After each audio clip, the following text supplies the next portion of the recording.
Hello guys, this is tutorial stream, and in this video you will learn how you can create a heading inside your tasks and notes in the TickTick project management app. So let us begin.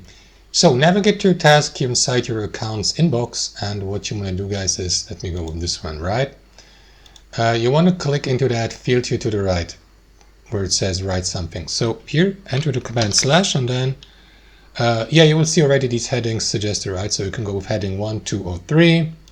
Let me go with heading 1 and then give it a title or the heading. It will look like that. So if we skip to the next line, the text will look like this, right? Like a block text, because that was the heading. So if you'd like to add a new heading, skip to the next line, enter the command / and then choose heading 2, for example, and it would look like that. So that's how it works, guys, and you can do the same for notes here to the right. And that's how it works. Thanks for watching.